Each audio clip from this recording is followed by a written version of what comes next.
So Virgin Media have just released a brand new streaming box, which they claim will save you some money for a couple of reasons. One, you only have a 30-day rolling contract on your TV packages. And two, you'll get 10% discount on your different subscriptions, your Netflix, your Disney, and so on.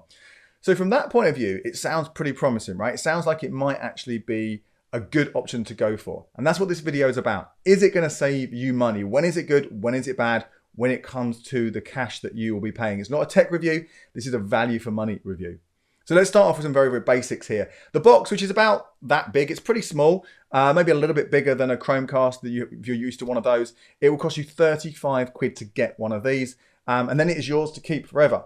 However, it only works if you have Virgin Media broadband. So if you were to ever move house and get a different supplier for whatever reason, or even just like in your home, say, I don't want Virgin anymore, I've got a great deal with whoever it is over there, a different fiber provider, it won't work. So that is kind of a bit of a negative, I would say. Now, personally, Virgin Media broadband might not be too bad an option either. I use that. You can get some really cracking deals, particularly if you haggle with them, get the price quite down for some much higher speeds. So it might be not necessarily a bad thing to switch to Virgin. But again, if you don't need super speeds, then there's no point paying that a little bit extra. You might be absolutely fine getting, paying 15, 18 pounds, which those deals are sometimes available on a different broadband provider. But if you're happy to pay maybe a bit more, not definitely, but maybe a bit more, and you think you're going to stick with them, 35 quid for what you get isn't too bad. So what do you get for that 35 quid without the extra subscriptions on top? Well, you get some apps on there. You get the ones you would expect. You get iPlayer, ITV Hub, all four, My5, the standard kind of Freeview channels. You also get Netflix and Disney Plus and Prime Video and YouTube. And there are a handful of other ones, not too many more, probably not ones that you'll be using that often. BritBox, we know that's going to disappear at some point this year. YouTube Kids, Vimeo, who uses Vimeo? But anyway, you've got those in there. There are some notable exceptions though, and these are the ones where I think this does make a difference again compared to your Fire Sticks and Chromecast and so on. You do not get Apple TV Plus, you do not get Now TV, you do not get Chili, and you do not get Rakuten. But you will have a series of apps. Where this is different to the other streaming services, it makes it more like Sky Glass, is you will have some normal Freeview channels on there just through the internet. Again, notice the box has no kind of aerial input from the cable box. There's no aerial from your satellite. There's no aerial from a traditional TV aerial. This is all over the internet. All of it go through your broadband. And then you can watch live TV if you want to, with a guide, if you really want to have that more traditional input rather than going into each individual app. And you can watch, if you want to, the main Freeview channels. They would be in HD, the vast majority of them as well, which again would be quite different to having that on Freeview. So Dave, for example, or Film 4, you'll get a better picture quality.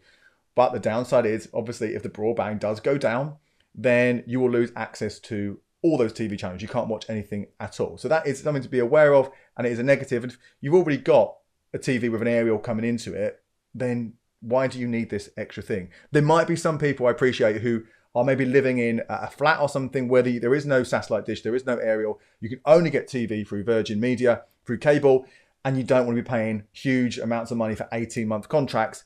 Then absolutely, this could save you some cash, 35 quid, and you can at least watch some TV. You can't record it, but you can watch it, and you can stream stuff as well on demand. So there could potentially be a benefit there, but that's what you get for the 35 quid. There are no additional costs if you are happy with those services.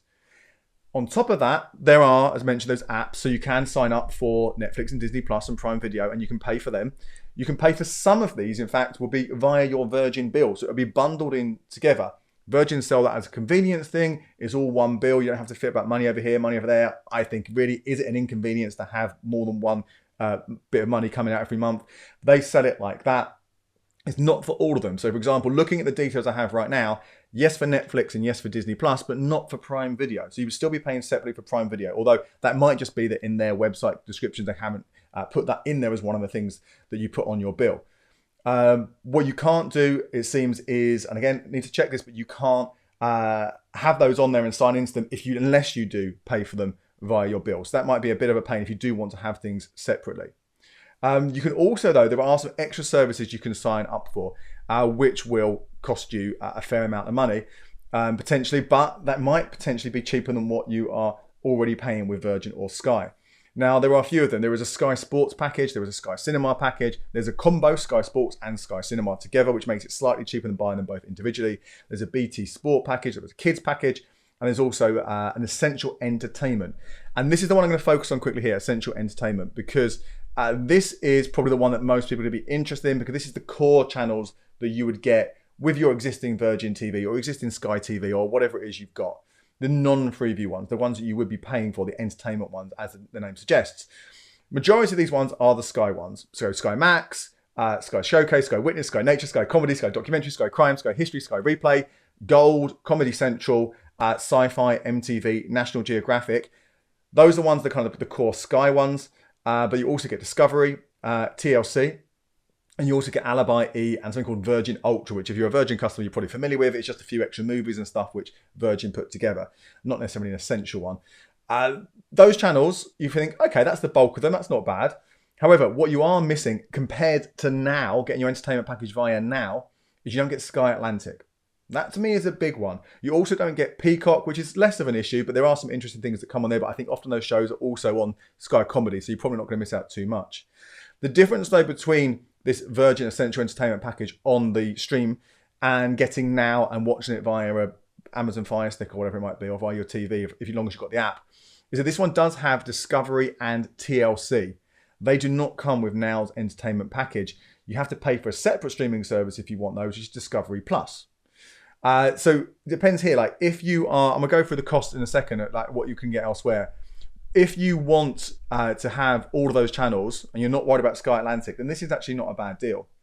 If you do want Sky Atlantic and you're not bothered about Discovery and TLC, then absolutely Now wins every single time for that option, for the streaming version of this.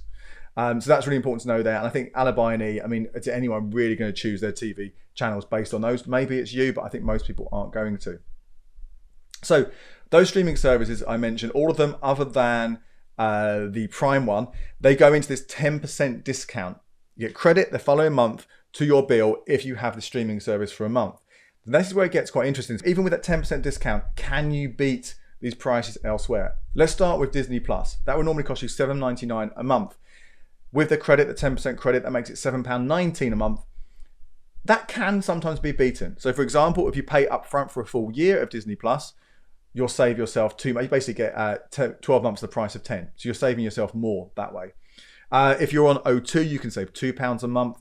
If you have collect Tesco Club Card points, you can sometimes get boosted vouchers there. So there are definitely deals that come along, sometimes specific to if you're a customer of a certain brand, sometimes just general deals. You can get Disney for less. So it's a kind of touch and go one there, but I think you probably can get a better deal for Disney with a different service, paying directly with them. Let's look at Netflix now. Netflix is very difficult to find deals for. It can happen, and maybe it involves like a very rare thing that pops along, or maybe it's getting a reduced gift card, which again doesn't happen to us, but it does. There are ways to do this sometimes.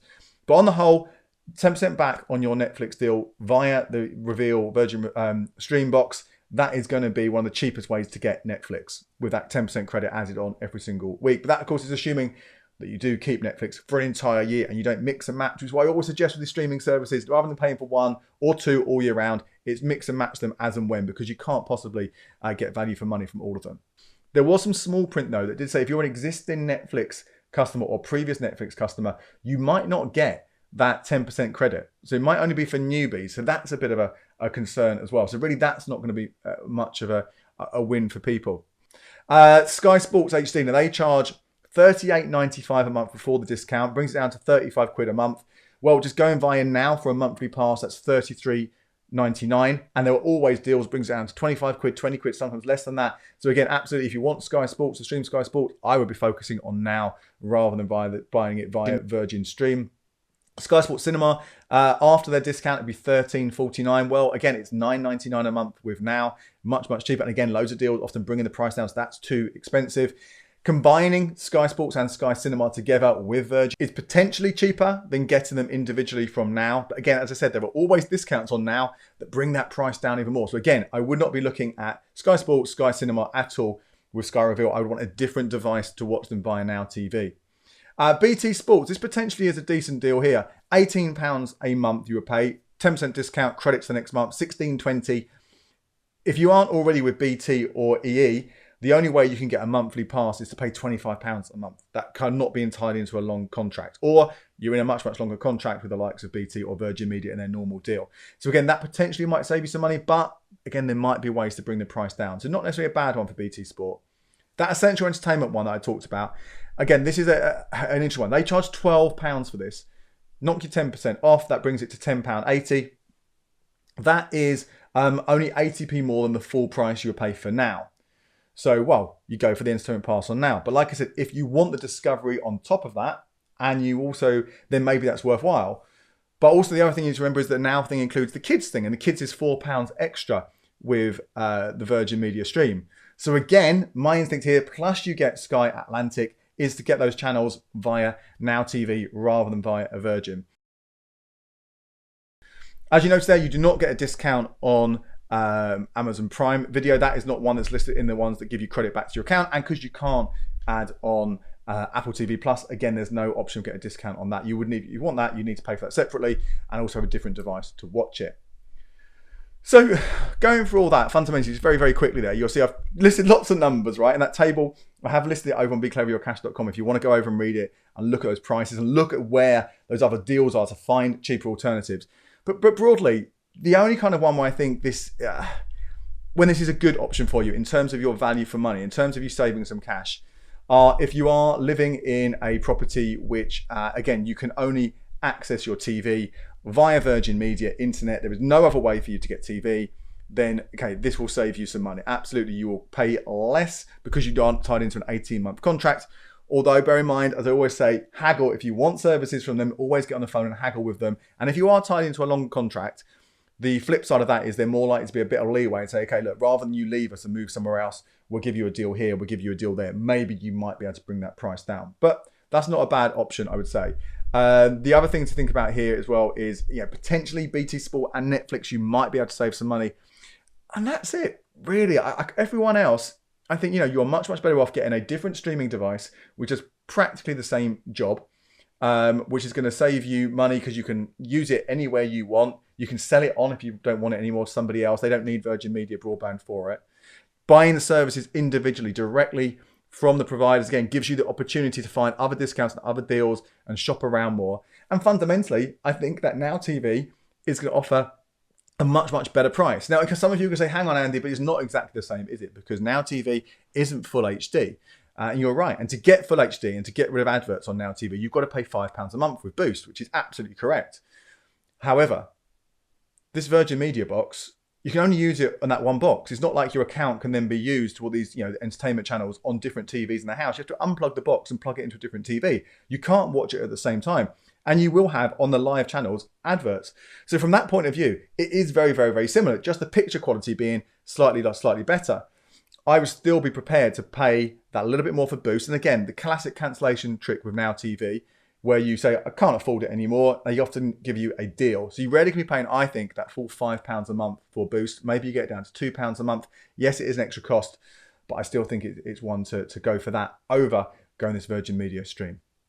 Now, if you want to watch more videos about saving money on your streaming bills, do check these ones out. My name is Andy Webb. Thank you so much for watching.